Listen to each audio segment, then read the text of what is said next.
बोल शंकर भगवान की जय, बोल गणेश भगवान की जय, जब शिव महापुराण की जय।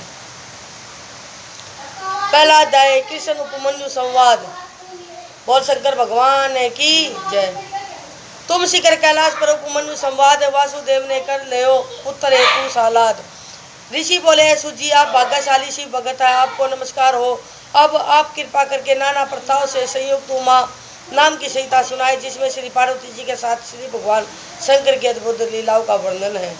यह सुनकर सुजी बोले, सोनकादि ऋषियों, अब आप भोग मोक्ष शिव चरित्रों को प्रेम पूर्वक श्रवण करो। यही प्रसंग श्री श्रीनित कुमार जी ने व्यास जी को सुनाया था। उसमें श्री कृष्ण वासुदेव पुत्र प्राप्ति के हेतु तप करने कैलाश पर पहुंचे। वहाँ उपमन्यु को तप करते देखा। तब उनके पास पहुंचकर नमस्कार करके हाथ जोड़कर कहा कि ऐसी भगत उपमन्यु जी, मैं यह पुत्र प्राप्ति के लिए तप करने आया हूँ। आप कृपा करके हमें शिव महिमा सुनाएं, जिसे सुनकर मैं भक्ति युक्त चित्त से शिव के प्रसन्नता के लिए तप कर सकूं। यह सुनकर उपमन्यु बोले, है कृष्ण सुनिए, एक बार तप करते करते मैंने शिव दर्शन पाया। विष्णु ब्रह्मादि उनकी सेवा कर रहे थे। वे अपने समस्त परिवार के साथ थे। फिर मैंने शिव के पास रखे हुए ग्रह एवं परम दिव्य अस्त्र शस्त्र भी देखे, जिनके समान अन्य कोई अस्त्र नहीं। जो उनका त्रिशूल नामक अस्त्र है, वह तो सागर के जल तक को सुखा देने की शक्ति रखता है और अन्य सभी अस्त्र शस्त्रों को नष्ट करने वाला लोक विख्यात है। उस त्रिशूल को ही भगवान शंकर ने अभिमानी यही है अवलंबना स्वरूप पर चलाकर उसका वध किया था।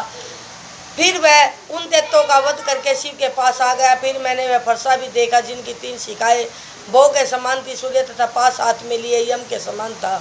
सर्प आदि जिसे भूषित कर रहे थे। अंततः तीक्ष्ण धार वाला प्रलय की अग्नि के समान चल रहा था। शंकर जी ने वही परशुराम को दे दिया, जिसे उन्होंने 21 बार पृथ्वी को क्षत्रियों से रहित कर दिया। फिर मैंने सुदर्शन चक्र को देखा। उसके 1000 तो मुख थे, 2000 हाथ और 2000 नेत्र, एक उसके पैर था। करोड़ों सूर्य के समान प्रकाश कर रहा था। फिर 100 धार का चमकता वज्र देखा। फिर तरकस के साथ पिनाक नामी उत्तम धनुष देखा। उसी प्रकार शक्ति तलवार, तेजवान पास, अंकुर, बड़ी सी गदा और भी लोकपालों के अनेक अस्त्र शस्त्र मैंने देखे। इसके बाद शंकर की दाहिनी और अंश के जुते वे विमान में ब्रह्मा जी को देखा। शंख चक्र गदा पदम सहित गुरुड़ पर बैठे हुए विष्णु शिव की बाई ओर थे। शंभु आदि मनु एवं भृगु आदि ऋषि तथा इंद्र आदि सभी देवता वहाँ पर आकर बैठे हुए थे। रुद्र जी के सम्मुख नंदी त्रिशूल लिए बैठा था। इसी प्रकार भूत गण मूर्तिका आदि सभी सेवा में उपस्थित थे और अनेकों प्रकार की स्तुतियाँ की जा रहे थे। तब मैंने इस प्रकार के दर्शन कर हाथ जोड़कर स्तुति की। तब प्रसन्न होकर भगवान शंकर हंसते हुए मुझसे बोले, है ब्राह्मण, तुम तो अचल भक्ति संपन्न हो, मैं प्रसन्न हूँ, मन चाहा वर मांग लो। तब मैंने हाथ जोड़कर कहा, है प्रभु, यदि आप प्रसन्न हो तो मुझे भूत भविष्य वर्तमान तीनों कालों का ज्ञान हुआ अपनी अविरल भक्ति प्रदान करे और मुझे अपने परिवार के साथ दूध भात का भोजन भी सदा मिलता रहे, यही वर मुझे दो। यह सुनकर शिव बोले, है उपमन्यु, तुम मेरी कृपा से अजर अमर होकर अपनी इच्छा से विचरण करते हुए सब मुनियों में ऐश्वर्यवान होगे। तुम क्षीर समुद्र के समीप रहोगे। उसी का अमृतमय क्षीर तुम्हें बंधु बांधवों के साथ सदा मिलता रहेगा और तुम व्यवसाय कल्प को देखते रहोगे। है मुनि जी, मैं निरंतर तुम्हारे पास रहूँगा। जब भी तुम मेरा ध्यान करोगे तभी मैं तुम्हें दर्शन दिया करूँगा। है कृष्ण जी, इस प्रकार मुझे कहकर भगवान शंकर अंतर्धान हो गए। इसी प्रकार मोक्ष दाता अपने परिवार से शंकर जी के मैंने दर्शन किए और आपकी कृपा से सभी वरदान मुझे प्राप्त हुए। भूत भविष्य वर्तमान तीनों काल का ज्ञान भी मुझे प्राप्त है। भगवान शंकर सारे तत्वों को ज्ञान ज्ञाता दुष्टा प्रधान पुरुष ईश्वर है। कृष्ण जी, यदि तुम पुत्र चाहते हो तो शिव आराधना करो, वही अति दयालु और अपने भक्तों पर शीघ्र प्रसन्न हो जाते हैं। बोल शंकर भगवान की जय। जो उपमन्यु था, जो 5 साल का बालक था, जिसने दूध के लिए तप किया था, वो उपमन्यु श्री कृष्ण जी को बता रहा है। अब तक तो ब्रह्मा बता रहे थे, अब उपमन्यु श्री कृष्ण जी को सुना रहा है। बोल शंकर भगवान की जय। शिव भक्तों का आख्यान। प्रस्तुत अध्याय में भक्तों का आख्यान शिव पूजा करके लाहा ज्ञान मान धन धान्य। श्री कृष्ण जी बोले, उपमन्यु से बोले, ब्राह्मण शिव अर्चन से जो भगत सिद्ध हुए हैं, अब कृपा करके वर्णन करें। उपमन्यु बोले हैं कृष्ण, हिरण्यकशिपु ने तपस्या कर शिव जी को प्रसन्न किया, तब 10 लाख वर्ष तक भगवान शंकर ने उसे निष्कंटक और ऐश्वर्यशाली राज्य दिया। हिरण्यकशिपु के पुत्र नंद भी शंकर के वर पाकर युद्ध में विजय हुए तथा उन्होंने इंद्र को 10,000 वर्ष तक अपना दास बनाए रखा।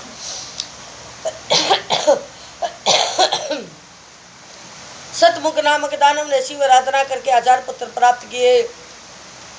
याज्ञवल्क्य के ऋषि शिव की असीम कृपा से वेद विख्यात ऋषि के ज्ञानी हुए। इसी प्रकार महर्षि व्यास जी ने भी शिव भक्ति द्वारा वेद पुराण इतिहास आदि विद्या से प्रवीणता एवं उन्नति पाई।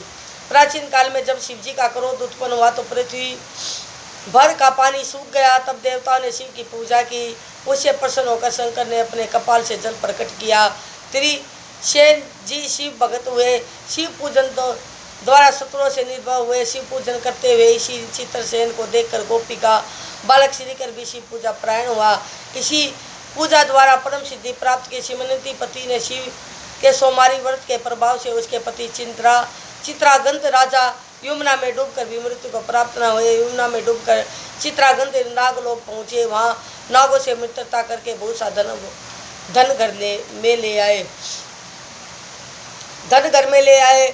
चंचुला व्यभिचारिणी स्त्री ने अचानक गोकर्ण तीर्थ पर जाकर शिव कथा श्रवण की। उससे भी सभी दुष्ट कर्मों का नाश हो गया। शिव भक्ति से शिवलोक को प्राप्त किया। फिर अपने दुराचारी बिंदु पति को भी दया करके सदगति प्राप्त कराई। महाकाल नामक हिंसा करने वाले व्याघ ने शिव पूजन करके सदगति पाई।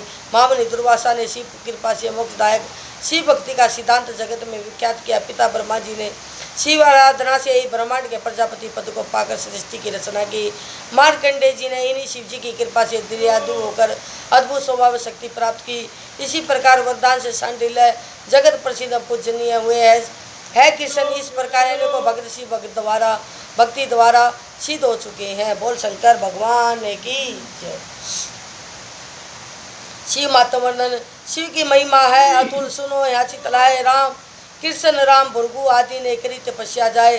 श्री कृष्ण जी ने उपमन्यु से पूछा है द्विजवर, क्या आप मुझे भी शंकर दर्शन देंगे?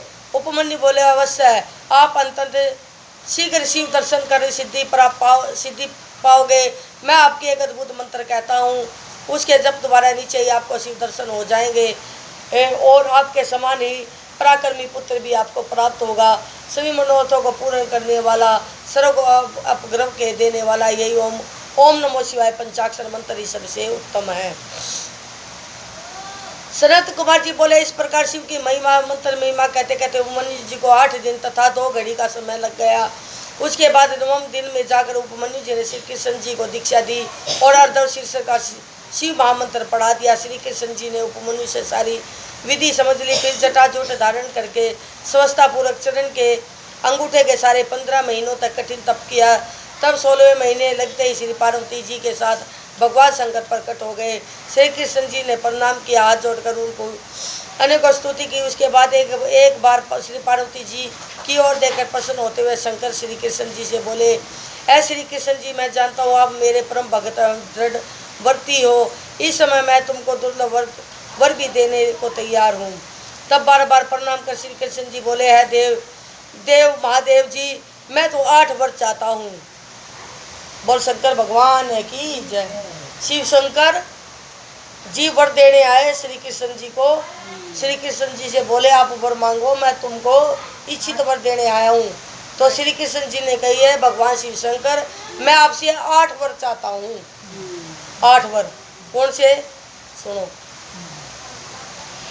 मेरी बुद्धि सदा धर्म में लगी रहे। दूसरा, मैं सारे संसार में अक्षय यश प्राप्त करूं। तीसरा, आपके समीप मेरा निवास हो।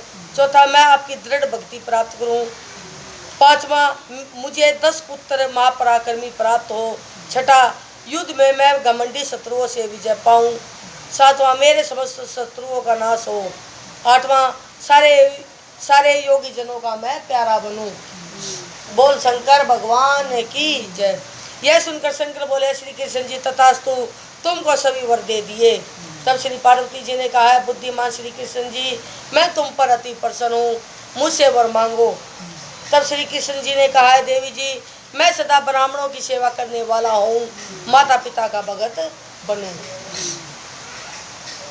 श्री पार्वती जी बोली है, भागव तुम्हारे मांगे हुए वर मैंने तुमको दे दिए। इसके बाद श्री कृष्ण जी सफल मनोरथ होकर उपमन्यु के पास पहुँचे। उपमन्यु को प्रणाम कर वर आदि पाने का सभी वृत्तांत कह सुनाया।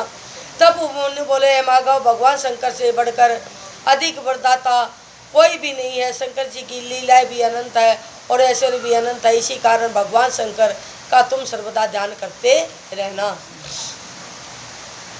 श्री सनत कुमार जी बोले, इतना सुनकर श्री कृष्ण जी ने उपमन्यु को प्रणाम किया और उससे आज्ञा लेकर अपनी द्वारका में लौट आए। अयोध्यापति श्री रामचंद्र जी ने भी तो भगवान शंकर की आराधना द्वारा दिव्य अस्त्र प्राप्त कर समुद्र पर पुल बांधकर रावण का कुल समेत नाश कर दिया और अपनी सीता को प्राप्त किया। ऐ मुनि जी, कामधेनु पाने के लिए लोभ में आकर शस्त्रार्जुन ने जमदग्नि ऋषि का वध किया। यह समाचार जब परशुराम को ज्ञात हुआ तो अपने पिता का बदला लेने हेतु परशुराम ने भगवान शंकर को प्रसन्न करके उसे परशु पाकर उसी के द्वारा न केवल शस्त्रार्जुन को प्रत्युत पृथ्वी भर के सभी क्षत्रियों को 21 बार युद्ध करके काट डाला। चक्षुष बाण के मनु पुत्र वशिष्ठ जी के श्राप से मरुस्थल में मृग हुए। अपने हृदय में ओंकार युक्त शंकर का ध्यान छोड़ा फिर दंडक वन में जाकर रहने लगे। उसे वहाँ रहते रहते बहुत सा समय व्यतीत हो गया। तब जाकर शंकर ने उस पर कृपा की कि उसे श्री गणेश जी का गण बनाकर जरा मरण से रहित कर दिया। गार्ग मुनि की आराधना से प्रसन्न होकर शंकर जी ने सर्व दुर्लभ मुक्ति ज्ञान काल ज्ञान अपनी इच्छा से विचरने के योग्य भूमि सरस्वती पार होने के लिए सामर्थ्य एवं महापराक्रमी 1000 पुत्र आदि का वर दिया, वर प्रदान किया। एक बहुत ही दरिद्र ब्राह्मण था, वह निर्धनता के कारण अपना गालाव नामक पुत्र छिपाकर गुरु की कुटिया में रख कर आया। फिर पत्नी से भिक्षुकों के आने के भय से कहा कि दरवाजे पर कोई अतिथि आओ तो उसे कह देना कि पति घर पर नहीं है, उसकी आज्ञा के बिना आप लोगों का सत्कार नहीं कर सकती। इतना स्त्री से कहकर वह स्वयं घर में छिपकर बैठ गया। एक दिन उस ब्राह्मण के दरवाजे पर एक भिक्षुक आया। उसको भी उसकी पत्नी ने पति का कहीं जाना कह दिया। तब यह सुनकर उस भिक्षु ने दिव्य दृष्टि से उस ब्राह्मण को घर में छुपा हुआ देख लिया। फिर बोले, ब्राह्मणी तू झूठ क्यों बोल रही है? तेरा पति इसी घर में छिपा हुआ है और वह मर भी चुका है। इस प्रकार कहकर वह भिक्षुक वहाँ से चला गया। उसके बाद उस ब्राह्मण के पुत्र गालव को विश्वामित्र द्वारा यह वृत्तांत मालूम हुआ कि वह घर पहुँचा। अपनी माता से श्राप का सभी वृत्तांत सुनकर उसने महादेव जी का कठिन तपस्या एवं आराधना की, जिसके द्वारा प्रसन्न होकर श्री महादेव जी ने उसके पिता को फिर जीवित कर दिया। बोल शंकर भगवान की।